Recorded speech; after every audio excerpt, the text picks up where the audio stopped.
सालों बाद सायली के बेटे ने सचिन को कॉल किया। यह कॉल सिर्फ एक साधारण कॉल नहीं थी, बल्कि एक ऐसी घड़ी थी जिसने आने वाले ट्रैक में सबकी धड़कनें तेज कर दी। दोस्तों, सीरियल में हाई वोल्टेज ड्रामा देखने को मिल रहा है।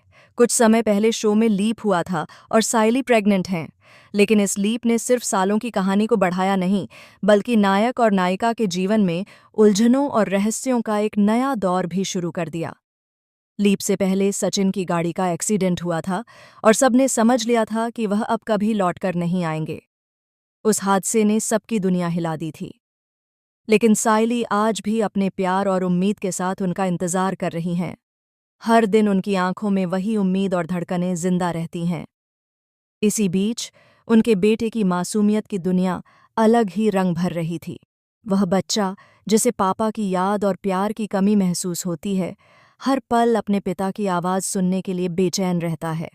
आखिरकार बेटे का जन्मदिन आता है। यह सिर्फ जन्मदिन नहीं, बल्कि उसकी मासूम तड़प और पापा के प्यार की प्रतीक्षा का प्रतीक बन जाता है।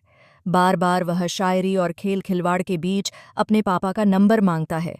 कहता है, मम्मा, आज तो मुझे अपने पापा से बात करनी है, चाहे कुछ भी हो जाए।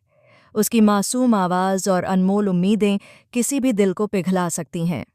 इसी बीच सचिन की जिंदगी में भी कुछ बड़ा होने वाला था। उन्हें एक प्रतिष्ठित अवार्ड मिलने वाला था और उसकी खबर न्यूज़ में चल रही थी। उनके बेटे ने टीवी पर देखकर सोचा, यही मेरे पापा हो सकते हैं। मम्मा हमेशा कहती हैं कि उनके पास बहुत बड़ा बिजनेस है। मासूमियत में भरा यह बच्चा अपनी जिज्ञासा और प्यार के कारण गलती से सचिन को कॉल कर देता है। आने वाले एपिसोड में देखने को मिलेगा कि कॉल पहले कंपनी की सेक्रेटरी को जाता है। बच्चा कहता है, मुझे अपने पापा से बात करनी है।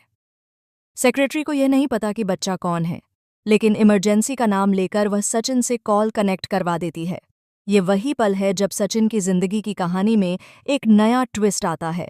सचिन कॉल रिसीव करते हैं। उस वक्त उनके कानों में एक मासूम आवाज़ गूंजती है, पापा, आपको पता है आज मेरा बर्थडे है और आप आए भी नहीं। सचिन शॉक हो जाते हैं। यह आवाज़ उनकी हर व्यस्तता, हर मीटिंग और हर बिजनेस की भाग दौड़ को पीछे छोड़ देती है। वह फ़ोन काटना चाहते हैं, लेकिन उसकी प्यारी सी आवाज़ उन्हें रोकती है। वह उसकी बातें सुनते हैं और कहते हैं, मुझे कुछ नहीं पता, आज मैं आपका स्कूल के बाहर वेट करूंगा, चाहे कुछ भी हो जाए, आप मुझे लेने आना। सचिन की जिंदगी में यह पल किसी बिजली गिरने जैसा था। हमेशा बिजी रहने वाले, कभी रुकी नहीं जिंदगी के बीच में, अब इस बच्चे की मासूम तड़प ने उन्हें अंदर तक हिला दिया। वह हर तरह से मिलने के लिए तैयार हैं, लेकिन समय की पाबंदी और मीटिंग्स उन्हें रोकती हैं। वह मीटिंग को बीच में छोड़कर स्कूल पहुंचते हैं, लेकिन बच्चा वहां नहीं मिलता। यह एक ऐसा पल है जिसमें सचिन और उनके बेटे के बीच की दूरी भी सस्पेंस और उम्मीद से भरी रहती है। साथ ही सायली बेटे को डांटती हैं, तुमने पता नहीं किस नंबर पर कॉल किया और ये तरीका सही नहीं था। लेकिन बच्चा मासूमियत से कहता है, मुझे कुछ नहीं बताया गया, इसीलिए मैंने कॉल किया। ये सीन सिर्फ एक कॉल का नहीं, बल्कि एक भावनात्मक तूफान का प्रतीक बन जाता है। सायली भी इस मासूम घटना से शॉक हो जाती हैं और उनके मन में सवाल उठते हैं कि आखिर यह बच्चा इतनी दिलचस्प स्थिति में कैसे फंस गया। आगे कहानी में ये देखने को मिलेगा कि कौन वह इंसान था जिसने इतनी छोटी बच्ची के लिए अपनी मीटिंग छोड़ दी। सायली वॉचमैन से पूछती हैं, आखिर वह कौन था? जवाब मिलता है कि सचिन, जो अभी हाल ही में लंदन से लौटे हैं। उनकी वापसी की खबर न्यूज़ में भी छाई हुई है। अब कहानी में एक नया ट्विस्ट और भी गहराई से सामने आता है। सचिन और सायली का आमना सामना होना बाकी है। यह मुलाकात सिर्फ एक मिलन नहीं, बल्कि पुराने दर्द, अधूरी कहानियों और टूटे हुए रिश्तों का पुनः मिलन है। उनके बेटे की मासूम कॉल ने उनके दिलों के फासले पाटने की शुरुआत कर दी है। ये हाई वोल्टेज ट्रैक सिर्फ कॉल और मिलने की कहानी नहीं है।